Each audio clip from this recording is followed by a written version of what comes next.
Okay, Nayab Singh ಸೈನಿಗೆ ಈಗ JP Nadda ಅವರು ಶುಭಾಶಯವನ್ನ ಹೇಳಿದ್ದಾರೆ. ಫೋನ್ ಮಾಡಿ ಸೈನಿ ಜೊತೆ ಜೆಪಿ ನಡ್ಡಾ ಮಾತುಕತೆಯನ್ನು ಕೂಡ ನಡೆಸಿ ಶುಭಾಶಯವನ್ನ ತಿಳಿಸಿದ್ದಾರೆ. ಹರಿಯಾಣದಲ್ಲಿ ಸರ್ಕಾರ ರಚನೆ ಸಂಬಂಧಪಟ್ಟಂತೆ ಚರ್ಚೆಯನ್ನ ಕೂಡ ಮಾಡಿದ್ದಾರೆ.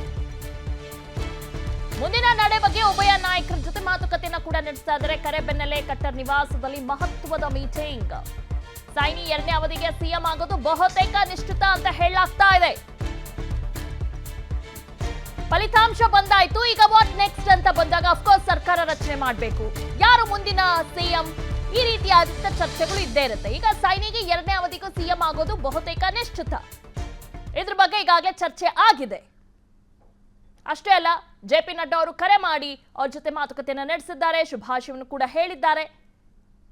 ಸರ್ಕಾರ ರಚನೆ ಮಾಡೋದಕ್ಕೆ ರೆಡಿ ಮಾಡ್ಕೊಳ್ಳಿ ಅಂತ ಒಂದು ಕಿವಿ ಮಾತು ಕೂಡ ಹೇಳಿದ್ದಾರೆ. ಹೀಗಾಗಿ ಹರಿಯಾಣದಲ್ಲಿ ಬಿಜೆಪಿ ಮತ್ತೊಮ್ಮೆ ಅಧಿಕಾರಕ್ಕೆ ಬಂದಿದೆ. ನಾಳೆ ಪ್ರಧಾನಿ ಮೋದಿ ನೇತೃತ್ವದಲ್ಲಿ ಮಹತ್ವದ ಸಭೆ ನಡೆಯಲಿದೆ. 2 ರಾಜ್ಯಗಳ ಚುನಾವಣಾ ಫಲಿತಾಂಶದ ಬಗ್ಗೆನೇ ಚರ್ಚೆ ನಡೆಯಲಿದೆ. ಸರ್ಕಾರ ರಚನೆ ಸೇರಿ ಮುಂದಿನ ನಡೆ ಬಗ್ಗೆ ಚರ್ಚೆಯನ್ನ ನಡೆಸಲಿದ್ದಾರೆ. 2 ರಾಜ್ಯಗಳ ಚುನಾವಣಾ ಫಲಿತಾಂಶದ ಬಗ್ಗೆ ಈ ಒಂದು ಚರ್ಚೆ ನಡೆಯಲಿದೆ. ಜೆಪಿ ನಡ್ಡಾ, ಅಮಿತ್ ಶಾ ಸೇರಿ ಹಲವರು ಈ ಒಂದು ಸಭೆಯಲ್ಲಿ ಭಾಗಿಯಾಗ್ತಾರೆ. ಕಾಶ್ಮೀರದಲ್ಲಿ ಹಿನ್ನಡೆಯಾದ ಬಗ್ಗೆ ಕೂಡ ಸಮಾಲೋಚನೆಯನ್ನ ನಡೆಸ್ತಾರೆ. ಎಲ್ಲಿ ನಾವು ಎಡವಿದ್ವಿ, ಏನ್ ತಪ್ಪಾಯ್ತು, ಜನ ಯಾಕೆ ನಮಗೆ ಮತವನ್ನ ನೀಡಿಲ್ಲ, ಇದ್ರ ಬಗ್ಗೆ ಚರ್ಚೆ ಮಾಡ್ತಾರೆ. ಎಲ್ಲೋ ಒಂದ್ ಕಡೆ 370 ರದ್ದು ಮಾಡಿ ಜನ ನಮ್ಮ ಜೊತೆ ನಿಲ್ತಾರೆ ಅನ್ನೋ ಒಂದು ಲೆಕ್ಕಾಚಾರ ಆಯ್ತು ಬಿಜೆಪಿಗೆ. ಬಟ್ ಎಲ್ಲ ಒಂದ್ ಕಡೆ ಓವರ್ ಕಾನ್ಫಿಡೆನ್ಸ್ ಆಯ್ತಾ ಅಂತ ಅಲ್ಲಿ ಬಿಜೆಪಿ, ಹೀಗಾಗಿ ಅಲ್ಲಿ ಲೆಕ್ಕಾಚಾರ ವರ್ಕೌಟ್ ಆಗ್ಲಿಲ್ಲ. ಇದು ಸಂಬಂಧಪಟ್ಟಂತೆ ಇವತ್ತು ಸಮಾಲೋಚನಾ ಸಭೆಯನ್ನು ಕೂಡ ನಡೆಸಲಿದ್ದಾರೆ.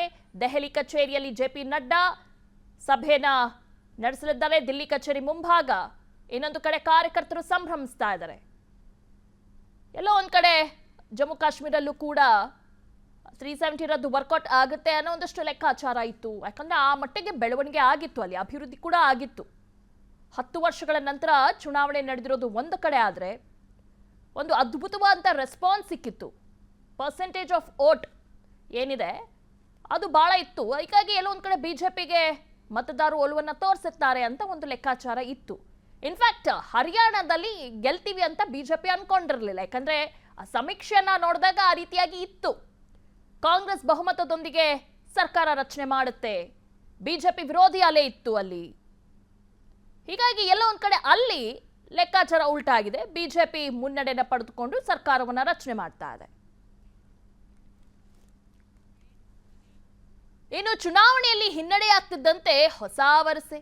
ಆಯೋಗದ ಮೇಲೆ ಗೂಬೆ ಕೂರಿಸಿದೆ ಕಾಂಗ್ರೆಸ್.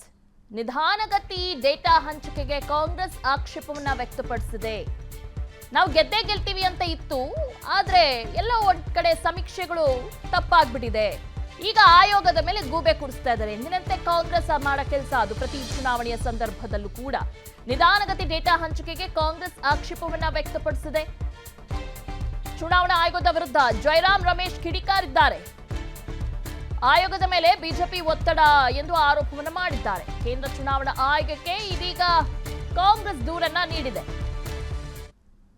हताश होने की कोई जरूरत नहीं है, निराश होने की कोई जरूरत नहीं है। 3 साढ़े 3 बजे तक काउंटिंग सेंटर पर वो रहे, टिके रहे, क्योंकि ये खेल खत्म नहीं हुआ है। ये सब मनोवैज्ञानिक खेल है, ये माइंड गेम्स चल रहा है, इससे हम हटेंगे नहीं। ये कोई निराश होने की कोई कारण नहीं है। हमें जनादेश मिलने वाला है, कांग्रेस की सरकार बनने वाली है। नहीं ಇನ್ನು ನಮ್ಮ ರಾಜ್ಯದ ಕಾಂಗ್ರೆಸ್ ನಾಯಕರು ಏನ್ ರಿಯಾಕ್ಟ್ ಮಾಡಿದ್ದಾರೆ ಬನ್ನಿ ನೋಡೋಣ. ಜಮ್ಮು ಕಾಶ್ಮೀರದಲ್ಲಿ ನಮ್ಮ ಘಟಬಂಧನಿಗೆ ಜನಗಳ ಬಹುಮತ ಸಿಕ್ಕಿರ್ತಕ್ಕಂಥದ್ದು ಬಹಳ ಸಂತೋಷದ ವಿಷಯ. ಮಾನ್ಯ ಕಾಂಗ್ರೆಸ್ ಅಧ್ಯಕ್ಷರು ಶ್ರೀಯುತ ಮಲ್ಲಿಕಾರ್ಜುನ ಖರ್ಗೆ ಅವರು, ಈ ಹಿಂದಿನ ಅಧ್ಯಕ್ಷರು ವಿರೋಧ ಪಕ್ಷದ ನಾಯಕರು ಶ್ರೀ ರಾಹುಲ್ ಗಾಂಧಿ ಅವರಿಗೆ ನಮ್ಮ ಅಭಿನಂದನೆಗಳು.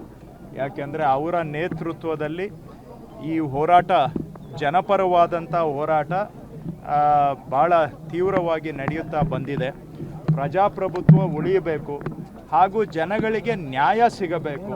ದೇಶದಲ್ಲಿ ಕೆಲವು ಶ್ರೀಮಂತರು ಅನುಕೂಲ ಆದರೆ ಸಾಲದು, ಜನಸಾಮಾನ್ಯರಿಗೆ ಯಾವುದೂ ಅನುಕೂಲ ಆಗ್ತಾ ಇಲ್ಲ. ದೇಶದಲ್ಲಿ ಉದ್ಯೋಗ ಪರಿಸ್ಥಿತಿ ಬಿಗಡಾಯಿಸ್ತಾ ಇದೆ, ನಿರುದ್ಯೋಗ ಜಾಸ್ತಿ ಆಗ್ತಾ ಇದ್ದಾರೆ, ಬಡವರಾಗ್ತಾ ಇದ್ದಾರೆ. ಇದರ ವಿರುದ್ಧ ಶ್ರೀಯುತ ರಾಹುಲ್ ಗಾಂಧಿ ಅವರು ಈ ದೇಶದ ಜನಸಾಮಾನ್ಯರ ಪರವಾಗಿ ನಿರಂತರವಾಗಿ ಹೋರಾಟ ಮಾಡ್ತಾ ಬಂದಿದ್ದಾರೆ. ಕಳೆದ ಲೋಕಸಭಾ ಚುನಾವಣೆಯಲ್ಲೂ ಕೂಡ ದೇಶದ ಜನ ಅಭೂತಪೂರ್ವವಾದಂತಹ ಒಂದು ಬೆಂಬಲವನ್ನು ಕಾಂಗ್ರೆಸ್ ಮಿತ್ರ ಪಕ್ಷಗಳಿಗೆ ಕೊಟ್ಟಿದ್ದಾವೆ. ಅದಕ್ಕೆ ಖಂಡಿತ ಅದ ಈಗಾಗಲೇ ಸರ್ವೆದಲ್ಲಿ ಕೂಡ ಮುಂಚೆನೆ ಬಂದಿತ್ತು ಅದ್ರ ನಾವು ಗೆಲ್ತೀವಿ ಅಂತ ನಿರೀಕ್ಷೆಯಂತೆ ಗೆದ್ದಿದ್ದೀವಿ. ಮತ್ತೆ ಕಾಂಗ್ರೆಸ್ ಪರವಾಗಿ ದೇಶದಲ್ಲಿ ಗಾಳಿ ಬೀಸ್ತದೆ ಸಂಕೇತ. ಖಂಡಿತ ಅದ ಈಗಾಗಲೇ ಸರ್ವೆದಲ್ಲಿ ಕೂಡ ಮುಂಚೆನೆ ಬಂದಿತ್ತು ಅದ್ರ ನಾವು ಗೆಲ್ತೀವಿ ಅಂತ. 2 ರಾಜ್ಯದ ಚುನಾವಣೆಯಲ್ಲಿ ಕಾಂಗ್ರೆಸ್ ಪಕ್ಷ ಅಧಿಕಾರಕ್ಕೆ ಬರ್ತಕ್ಕಂಥದ್ದು ವಿಶ್ವಾಸ ನಮಗಿದೆ. ಜಮ್ಮು ಕಾಶ್ಮೀರದಲ್ಲಿ ಕೋಯಲಿಷನ್ ಸರ್ಕಾರ, ನಮ್ಮ ಪಕ್ಷವೂ ಕೂಡ ಕೋಯಲಿಷನ್ನಲ್ಲಿ ಭಾಗವಹಿಸಿ ಸರ್ಕಾರ ಮಾಡ್ತಕ್ಕಂಥದ್ದು, ಮತ್ತು ಹರಿಯಾಣದಲ್ಲಿ ನಮ್ಮದೇ ಸರ್ಕಾರ, ನಮ್ಮದೇ ಪಕ್ಷ ಮೆಜಾರಿಟಿ ಬರುತ್ತೆ ಅಂತೇಳಿ ಎಲ್ಲ ಸಮೀಕ್ಷೆಗಳು ಹೇಳಿದೆ. ಆದರೆ ನಮಗೆ ಗ್ರೌಂಡ್ ರಿಯಾಲಿಟಿ ನಮ್ಮ ಪಕ್ಷದಲ್ಲಿ ಬಂದಿರತಕ್ಕಂಥದ್ದು ಕೂಡ ನಾವು ಕನಿಷ್ಠ 50 ಸೀಟಾದರೂ ಗೆದ್ದಿದ್ದೇವೆ ಅಂತೇಳಿ ಬಂದಿದೆ. ಇದು ಯಾವ ರೀತಿ ಭಾರತೀಯ ಜನತಾ ಪಾರ್ಟಿಯನ್ನು ತಿರಸ್ಕಾರ ಮಾಡ್ತಾ ಇದ್ದಾರೆ ದೇಶದಲ್ಲಿ ಅನ್ನೋದು ಒಂದೊಂದು ರಾಜ್ಯದಲ್ಲೇ ಚುನಾವಣೆ ಆದಾಗ ಗೊತ್ತಾಗ್ತಾ ಇದೆ. ಇದೇ ರೀತಿ ನಮಗೆ ಮಹಾರಾಷ್ಟ್ರದಲ್ಲೂ ಕೂಡ ನಮ್ಮ ಸರ್ಕಾರವನ್ನು ನಮ್ಮ ಪಕ್ಷದ ನೇತೃತ್ವದಲ್ಲಿ ಮಾಡ್ತೇವೆ ಅನ್ನುವಂಥ ವಿಶ್ವಾಸ ಕೂಡ ಇದೆ.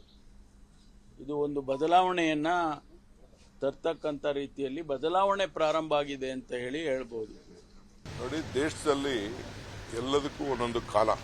ಸೊ ಕಾಲ ಘಟ್ಟಕದಲ್ಲಿ ಈ ದೇಶದಲ್ಲಿ ಜನ ಇಂಡಿಯಾಗೆ ಒಂದು ದೊಡ್ಡ ಅವಕಾಶ ಕೊಟ್ಟಿದ್ದಾರೆ. 12 ವರ್ಷ ಅವಕಾಶ ಕೊಟ್ಟಿದ್ದಾರೆ. ಈಗ ಬದಲಾವಣೆ ಬಯಸಿದ್ದಾರೆ, ಈ ದೇಶದಲ್ಲೇ ಬದಲಾವಣೆ ಬಯಸಿದ್ದಾರೆ. ಆ ರೀತಿ ಸ್ಟೇಜ್ ಮೇಲೆ ಸ್ಟೇಜು ಬದಲಾವಣೆ ಆಗ್ತಾ ಇದೆ. ಸೊ ನಮ್ಮ ಕಾರ್ಯಕ್ರಮಗಳು ಕರ್ನಾಟಕದಿಂದ ಪ್ರಾರಂಭ ಆಗಿದೆ. ಮಹಾರಾಷ್ಟ್ರ ಇನ್ನು ಬೇರೆ ಎಲೆಕ್ಷನ್ಸ್ ಇದೆ, ತೆಲಂಗಾಣ ಇವೆಲ್ಲ ಕೂಡ ಒಳ್ಳೆ ಕೆಲವು ಸಂದರ್ಭದಲ್ಲಿ ನಾವು ಸೋತಿರ್ಬೋದು, ನಾವು ಇಲ್ಲ ಅಂತ ಹೇಳೋದಿಲ್ಲ.